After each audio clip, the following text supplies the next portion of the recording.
Joseph Catrino, Michel Chevalier et Moustapha Ali, à votre serviteur de Jamila Afran, soutien. Et c'est tout.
Qui est la mère de Muriel Morvigné, Axel. Des remerciements de leur Volginique, de soutien technique lors de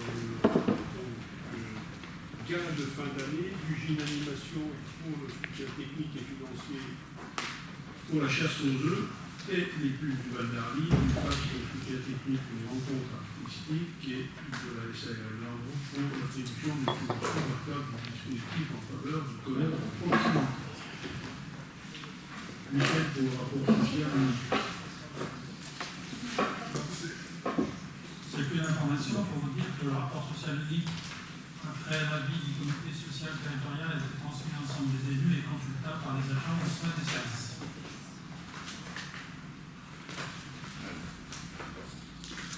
Bilan France Service, Michel. Donc le document était disponible au secrétariat. On a fait juste une synthèse, on l'a déjà présenté lundi dernier. Juste une synthèse, on voit que sur les usagers reçus à France Service et puis aussi au centre socio-culturel, on a en tout 627 demandes qui ont été réalisées entre janvier et avril 2023, ce qui est quand même important. Et il y a 200 usagers qui ont été reçus dans les locaux France Service. Ensuite, la répartition par âge.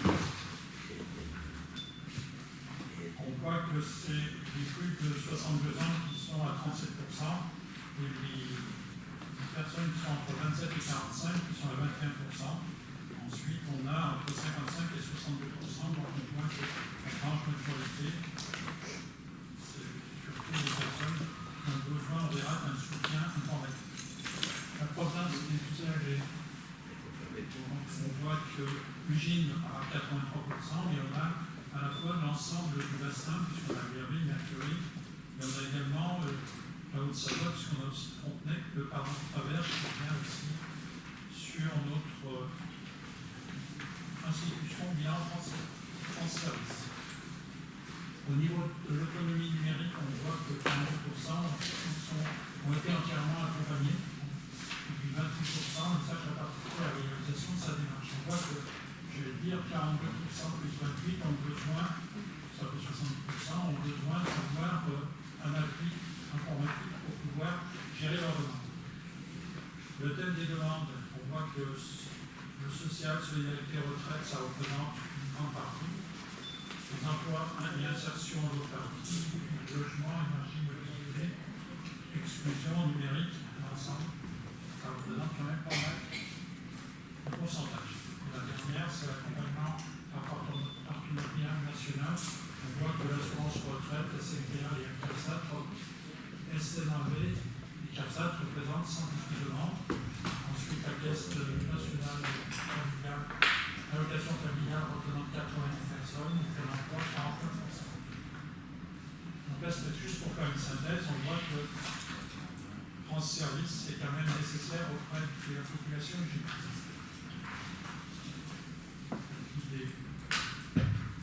Merci. Ensuite, nous avons un certain nombre de décisions. Michel, c'est On est pas mal. Oui. Donc la décision 14 sur l'institution d'une régie de recettes auprès des services d'éducation en France, c'est un remplacement d'une régie de recettes qui avait été créée le 12 octobre 2006. Ensuite, on a pas mal de décisions sur les équipements et les EPI. Donc la 32 sur les équipements de protection individuelle pour les chaussures des services techniques. C'est la quinquième nationale qui a été retenue pour un montant annuel maximum de 2 800 €. La décision 33, c'est les chaussures agents d'entretien et de cuisine centrale. C'est PMS Champion pour un montant annuel de 2 500 €. La décision 34, c'est les vêtements d'agents d'entretien et cuisine centrale. PMS Champion pour un montant annuel maximum de 1 700 €. La décision 35, toujours pour les EPI, vêtements et chaussures de police municipale et SVP, c'est la société GK Pro pour un montant maximum de 2 500 €. La décision 36, équipement toujours de protection individuelle, armes et accessoires police municipale et SVP, GK Pro pour un montant maximum de 300 €. Toujours la 37 sur les équipements de protection, vêtements des services techniques, quincaillerie nationale pour un montant annuel maximum de 5 200 €. Ensuite, on a la décision 38 sur la mise à disposition d'un terrain communal pour la CSA RFA pour un loyer de 500 € pour 6 mois. Ensuite, la décision 41, c'est un avenant numéro 1 à l'accord 4 pour la fourniture d'équipements informatiques et de logiciels, société Microsoft, un montant annuel initial de 35 000 € et porté à 38 500 €. La décision 42 portant sur le renouvellement de l'adhésion à la Fédération des maires de Savoie pour un montant de 1 161 €63. Merci, c'est bon. La décision 27 portant sur un pré-usage avec l'EARL des 30 tickers pour des terrains cadastrés C58, C59 au lieu de Villénière d'Acier, et la décision 31 portant sur l'allocation d'un élevage communal d'un acier du milieu pour l'année 2023 et pour un loyer de 1 000 € à la fin des parties. La décision 39 portant sur l'allocation de jardin 11 Ocrecherel à Emmanuel Guillou pour 35 € annuels. La décision 40 sur l'allocation de jardin 8 à la Montagnette à l'intérieur de Rodez pour 35 € annuels. Merci. C'est pas monsieur, non, c'est bien. Michel, vous la trésorerie. La trésorerie, rapidement, donc au 3 juillet, nous étions en trésorerie à 5 500 000 €. Très bien. Énumération numéro 1, il s'agit de l'approbation de notre procès verbal du 22 mai. Y a-t-il des questions? Oui, du coup, on voulait simplement revenir sur ce qui s'était passé, et donc malheureusement dénoncer encore l'absence de dialogue entre la mairie et notre minorité. Donc on avait effectivement proposé une motion lors du précédent conseil municipal donc sur la réforme des retraites. On avait essayé d'échanger avec la mairie, donc on nous a fermé plusieurs portes pour finalement nous mettre devant le fait accompli, donc en début de séance, soumettant la motion à un vote de l'Assemblée. Alors, pris de court, Benjamin et moi avons effectivement participé à ce vote que nous regrettons, parce qu'il témoigne d'un nouvel abus de pouvoir de votre part. Lorsque l'on se défend de bonnes pratiques démocratiques et éthiques, on ne peut pas conjointement bafouer en permanence les droits des élus de la minorité. Alors pour rappel, parce que vous avez demandé à votre majorité de voter, on va rappeler le cadre en fait d'une motion, à savoir qu'une motion n'est pas décisoire et n'a pas de valeur juridique. Une motion, c'est la simple expression d'une opinion sur des questions d'actualité. Donc soit elle est votée à la majorité et elle s'inscrit dans le procès-verbal de la séance et interpelle les ministères concernés par le sujet de la motion, mais ça ne va pas plus loin, soit elle est rejetée par une majorité de vote contre, et auquel cas la motion n'est pas relayée. Donc vous avez en l'occurrence la majorité, il vous suffisait simplement à la présentation de cette motion de voter contre. Et en ce sens, le respect de l'expression d'un souhait par des élus municipaux était honoré et votre pouvoir de majorité faisait le reste. Au lieu de ça, et donc nous sommes quand même au cœur du ridicule de la situation, vous nous soumettez, mais surtout vous soumettez à un vote qui oblige votre majorité à participer, 1, à un refus de liberté d'expression dans la minorité, et 2, à un refus de diversité d'opinion au sein de ce conseil municipal. Alors, ça s'appelle plus communément une censure du droit d'expression des élus. Donc pour un fervent défenseur d'une démocratie au sein de la gestion de votre commune, vous conviendrez que vous avez une belle marge de progression devant vous et que vos abus de pouvoir vous font oublier qu'il ne vous suffit pas d'être maître de l'ordre du jour, ni de rédiger un règlement intérieur abusif. Il est des lois et des instances bien au-dessus de vos fonctions, Code général des collectivités territoriales, Cour européenne des droits de l'homme, Conseil d'État, qui imposent qu'une restriction doit impérativement se concilier avec la liberté d'expression. Alors, qui reste, on est bien d'accord, très difficile à défendre dans ce pays aujourd'hui, mais ça constitue néanmoins une liberté fondamentale. Donc, en ce sens, nous ne validons pas le procès-verbal du précédent Conseil. Merci. D'autres questions? D'autres interrogations? En opposition, une abstention? Merci. 3 oppositions, évidemment. Ensuite, délibération numéro 2. Donc, ça tombe bien avec ce qui se passe actuellement. Et donc, c'est l'octroi de la protection fonctionnelle à M. Michel Chevalier. Donc, je résume, ça ne sert à rien. Et donc, il nous est proposé, dans le cadre de ces délibérations, de prendre un contrat d'assurance, c'est-à-dire une garantie qui vise que M. Michel Chevalier puisse être accompagné par un avocat dans la mesure où c'est le mois de septembre, Michel 25 septembre, il sera donc au tribunal puisqu'il a porté plainte contre une personne qui l'a insulté ici après avoir insulté les services. Voilà. Donc ça s'appelle la protection fonctionnelle que la commune peut prendre en charge lors de l'incident aussi grave que ceci. On voit ce que cela peut faire dans les affaires qui se déroulent actuellement en France. Voilà. Avez-vous des questions? Point. Les oppositions, les abstentions, merci. Délibération numéro 3. Michel. Donc la loi nous oblige à choisir un référent déontologue pour les élus qui doit apporter conseil pour ne pas aller, je veux dire, plus loin dans les obligations. Donc c'est à partir du 1er juin 2023 que l'on doit choisir ce référent déontologue. Donc il vous est proposé de travailler avec le centre de gestion, de choisir Mme Élise Untermeyer-Carléo, qui est maîtresse de conférence de droit public à l'Université de Lyon 3, qui travaille sur ce thème. Merci. Des questions? Oui. Alors, il y a une fois de plus un haut témoignage de votre engagement concernant la probité et les bonnes pratiques au sein de votre conseil municipal. Alors, on voit bien comment ça a été présenté, c'est rondement mené. Alors, ce n'est pas à partir du 1er juin, en fait, vous avez un mois de retard. Les collectivités avaient jusqu'au 1er juin 2023 pour mettre en place cette désignation. Mais voilà. Donc effectivement, ça nous interpelle parce que vous avez souvent à cœur de dire que vous n'attendez pas les lois pour mettre en place certaines mesures. En l'occurrence, il y a des collectivités qui, elles, ont pris les devants et qui ont posé ce cadre, même s'il n'y avait pas un cadre législatif pour les élus locaux jusqu'à maintenant, ils ont à cœur effectivement d'avoir des compétences déontologiques au sein de leur conseil, donc ils l'avaient quand même déjà mis en place. Alors vous, on voit que non seulement vous attendez que la loi effectivement l'impose, comme vous l'avez très justement dit, mais alors en plus vous avez quand même un mois de retard, donc voilà, on tenait à le souligner. C'était jusqu'au 1er juin 2023 que vous auriez dû faire cette désignation. Merci. Autre question? Vos points, des oppositions, des abstentions? Non, pardon. Opposition? Non, bien sûr, on se réjouit qu'il y ait un référent déontologue. Pardon. On s'en servira, mais j'en sais Bien sûr. C'est fait pour.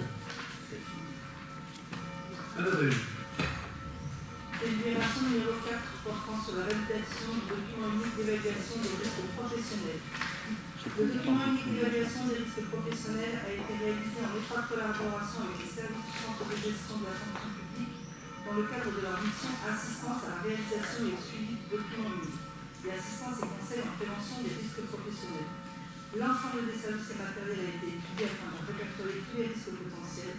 Les agents ont également été consultés afin d'analyser leur poste de travail. Il convient aujourd'hui de valider le document unique d'évaluation des risques professionnels et le plan d'action. Merci. Des questions? Point de proposition, des abstentions.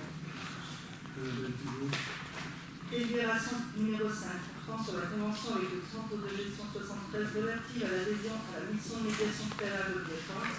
Pour rappel, par convention puis avenant, la commune a adhéré à la mission de médiation préalable obligatoire exercée à titre expérimental par le centre de gestion 73, du 1er avril 2018 au 31 décembre 2021. Puis, le dispositif de la MPO a été pérennisé à compter du 1er janvier 2022 par la loi 2021-1729 du 22 décembre 2021 pour la confiance dans l'institution judiciaire. Les employeurs territoriaux qui souhaitent continuer à adhérer à cette mission de médiation préalable obligatoire doivent signer avec le centre de gestion la convention d'adhésion dédiée. Il est donc proposé de signer la convention d'adhésion à la mission de médiation préalable obligatoire conclue avec le centre de gestion pour une durée de 3 ans renouvelable, une fois par tacite reconduction. Merci Isabelle. Une question? Point des oppositions, des abstentions. Délibération numéro 6, création d'un poste d'agent administratif à temps non complet. Considérant les nécessités de service, il convient de créer un poste d'agent administratif à temps non complet avec une durée hebdomadaire de travail de 28 heures, soit 80%. Et en l'occurrence, c'est la mise en stage d'une personne qui est déjà en poste. Donc, septembre 2023. Des questions? Point de proposition, des abstentions. Délibération numéro 7, portant sur la création de 2 postes d'agents techniques à temps non complet de catégorie C. Considérant les nécessités de service, il convient de créer 2 postes d'agents techniques à temps non complet, un poste avec une durée hebdomadaire de travail à 24h50 et un pour une durée hebdomadaire de 26,95 heures hebdomadaires, soit 77% et 70%. Merci Annabelle. Des questions? Point des oppositions, des abstentions. Délibération numéro 8, portant sur la création d'un poste de responsable du centre technique municipal de catégorie B à temps complet. Considérant le départ prochain en retraite de l'agent actuellement en poste, il convient de créer un emploi permanent sur le poste de responsable du centre technique municipal par l'équivalence au cadre d'emploi des techniciens territoriaux à temps complet. Cet agent organisera et contrôlera l'activité des services du centre technique municipal et sera garant de sa bonne gestion des moyens humains et matériels. Il assurera les relations avec les autres services communaux et sera intermédiaire dans la gestion des demandes des administrés des associations ainsi que dans les relations avec les prestataires externes. Merci Isabelle. Des questions? Point des oppositions, des abstentions. Délibération numéro 9. Délibération numéro 9, portant modification d'un poste d'agent technique principal de première classe, créé par délibération du conseil municipal du 20 septembre 2021. Vu la délibération du 20 septembre 2021 portant création de 4 postes d'agent technique principal de première classe, donc un poste à temps non complet sur la base de 23,45 heures hebdomadaires, soit 67%, et au vu des nécessités de service au vu des nécessités de service, il convient de modifier la durée hebdomadaire de ce poste pour la fixer à 25h20, soit 72% de temps de travail. Merci. Des questions? Point d'opposition, des abstentions. Délibération numéro 10, portant sur la création d'un poste de rédacteur principal de seconde classe à temps complet. Considérant les nécessités de service et l'inscription sur la liste d'aptitude d'accès au cadre d'emploi des rédacteurs territoriaux, suite à la réussite de l'examen professionnel, il convient de créer un poste de rédacteur principal de seconde classe à temps complet sur la base de 35 heures hebdomadaires. Merci. Des questions? Question, proposition, des abstentions. C'est la dernière question. Délibération numéro 11 pour la création d'un poste de technicien territorial de catégorie D à temps complet. Considérant que le dossier d'un agent a été retenu dans le cadre de la promotion interne organisée par la commission administrative par l'égard du centre de gestion, il convient de créer un poste de technicien territorial à temps complet. Merci Annabelle. Des questions? Point des oppositions, des abstentions.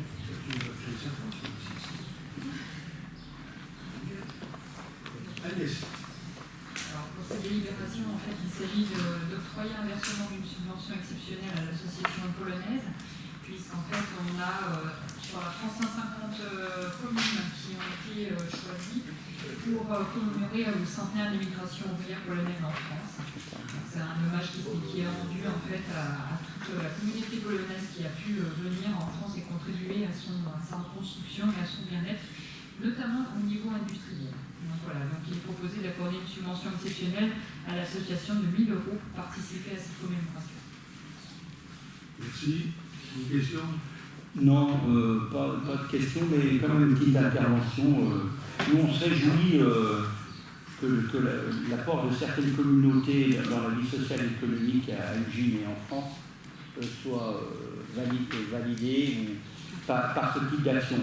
On peut même, on espère qu'avec toutes les communautés qu'il y a sur Ugine, qui ont apporté énormément, qu'il y aura bientôt un bosquet qui leur sera dédié. Parce que je pense que au jour d'aujourd'hui, on sait très bien que... Le type en fait, de cette commémoration, c'est que là, il y aura un arbre en fait, qui va être planté avec une plaque pour la commémoration. Oui, mais là, c'est la... Non, mais moi, je pense que c'est une très bonne initiative pour reconnaître que les différentes vagues d'immigration... certaines communautés.